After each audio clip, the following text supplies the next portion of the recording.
बड़ी खबर इस वक्त आ रही है सेवास्तोपोल हमले पर अपडेट से जुड़ी हुई। क्रेमलिन में आपात बैठक की खबर है। पुतिन ने सेवास्तोपोल पर रिपोर्ट मांगी है। ब्लैक सी में हाई अलर्ट पर रूसी नौसेना इस वक्त है और रात में यूक्रेन पर बड़े हमले की आशंका जताई जा रही है। क्रेमलिन में आपात बैठक की खबर इस बीच आ रही है। ये बड़ी जानकारी इस वक्त आप देख रहे हैं।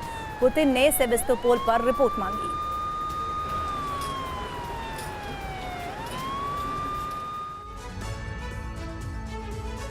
रूस के परमाणु हथियारों का भंडार और रूस की जमीन पर एक भी धमाके की सूरत में न्यूक्लियर हथियारों के प्रहार की धमकी की वजह से ही यूक्रेन को लंबे वक्त तक नेटो से लंबी दूरी वाले हथियार नहीं मिले। अमेरिका और ब्रिटेन जैसे देशों ने वर्ल्ड वॉर की आशंका की वजह से ही हथियारों की सप्लाई बहुत सोच समझकर की थी, लेकिन अब तो हद पार हो चुकी है। यूक्रेन हर दिन रूस में हमले कर रहा है। सेवास्तोपोल में जितना बड़ा हमला हुआ उसके बाद नेटो देशों को रूस के बड़े हमले का डर है और रूस में न्यूक्लियर फोर्स को जंग के लिए तैयार रहने को कहा गया है और इसीलिए आशंका है कि अब पुतिन यूक्रेन नहीं बल्कि नेटो से हिसाब चुकता करेंगे।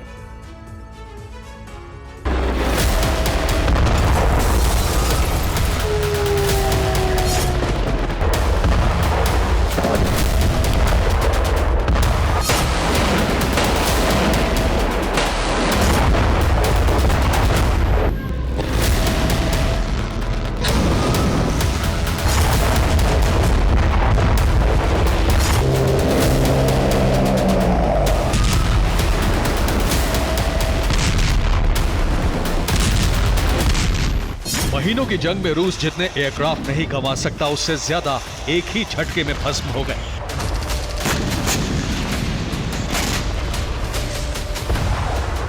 यूक्रेन के अटैक में ड्रोन बेस, युद्धपोत और S-400 जैसे एयर डिफेंस नष्ट हो गए।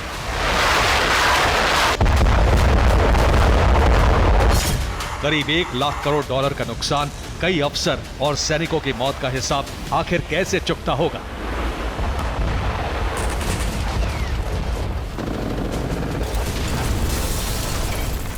पुतिन का बदला कैसे पूरा होगा?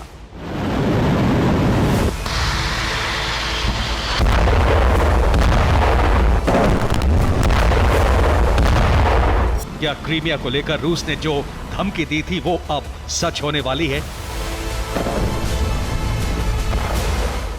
क्या रूस अब सबसे घातक हथियार से विध्वंस की तैयारी में है? क्या रूस परमाणु हथियारों से हमले करने की तैयारी में है? क्या जिस महायुद्ध को अब तक टाला गया उसका काउंटडाउन शुरू हो गया है?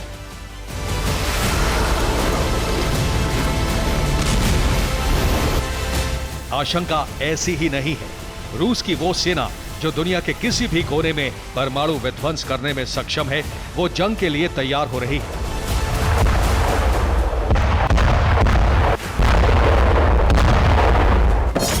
ऑर्डर खुद प्रेसिडेंट पुतिन ने दिया है। 3000 परमाणु मिसाइल फोर्स को जंग की तैयारी का आदेश मिला है। पुतिन की परमाणु सेना ने जंग का अभ्यास शुरू कर दिया है। 3000 सैनिकों ने गुरुवार को परमाणु हथियारों के साथ युद्धाभ्यास किया। पुतिन की न्यूक्लियर फोर्स ने यार्ड्स मिसाइलों के साथ हमले का अभ्यास किया।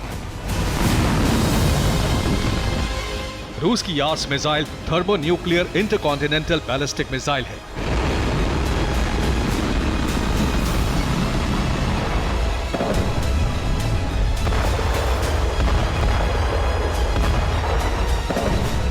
यानी रूस अपने मंसूबे साफ कर चुका है। विनाशकारी तैयारी जारी है और जैसे ही हालात रूस के खिलाफ होंगे वैसे ही न्यूक्लियर अटैक होगा, वो भी टैक्टिकल नहीं बल्कि पूरी ताकत के साथ।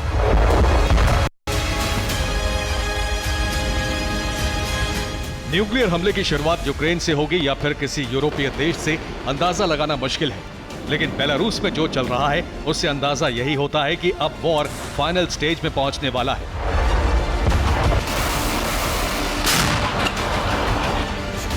पुतिन कीव पर कब्जा करेंगे और जो अड़ंगा लगाएगा उसे सबक सिखाने के लिए परमाणु सेना तैयार रहेगी।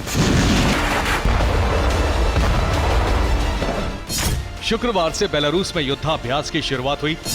बेलारूस की आर्मी MLRS और टैंक से हमले का अभ्यास कर रही है।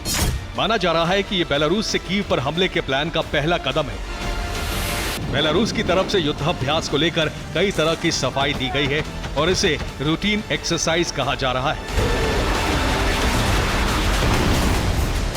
लेकिन मकसद पिछले दिनों जाहिर हो गया था जब पुतिन किम से हथियारों की डील करने के फौरन बाद बेलारूस के राष्ट्रपति लुकाशेंको से मुलाकात की थी। तभी से कयास लगाए जा रहे थे कि अब कीव पर कब्जे का मिशन बेलारूस से शुरू हो सकता है। क्रीमिया पर हमलों के बाद इतनी बेचैनी है कि रूस की तरफ से एक वीडियो जारी किया गया है। रूस की तरफ से जारी किए गए इस वीडियो में रूस की सेना की कामयाबी का बखान है। रूस के तमाम बड़े हमलों के वीडियो का इस्तेमाल किया गया है। इसके अलावा मैप से बताया गया है कि यूक्रेन को रूस ने पिछले दिनों कितना बड़ा नुकसान पहुंचाया है। जिक्र क्रीमिया का है। क्रीमिया पर ड्रोन अटैक को नाकाम बताया गया है। वीडियो का अंत 22 सितंबर से किया गया है, जिसमें बताया गया है कि यूक्रेन ने किस तरह से सेवेस्तोपोल पर हमला किया। नेटो की मदद से यूक्रेन ने क्रीमिया में जितना बड़ा हमला किया उससे रूस की साख पर भी सवाल उठ रहे हैं और इसीलिए फौरन एक वीडियो जारी किया गया ताकि रूस की कामयाबी दुनिया तक पहुंच सके।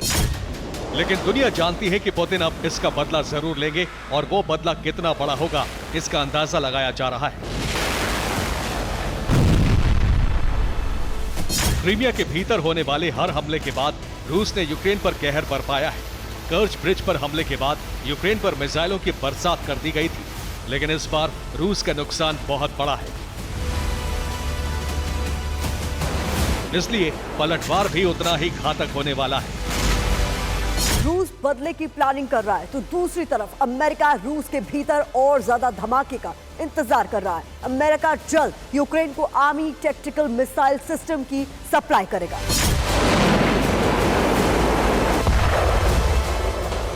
एक साल पहले अमेरिका के राष्ट्रीय सुरक्षा सलाहकार जेक सलिवन ने यूक्रेन को अटैक एमएस यानी आर्मी टैक्टिकल मिसाइल सिस्टम देने से इनकार कर दिया था। अमेरिका को डर था कि मिसाइल से यूक्रेन रूस के शहरों पर प्रहार करेगा और फिर रूस यूक्रेन के खिलाफ घातक हथियारों का इस्तेमाल कर सकता है।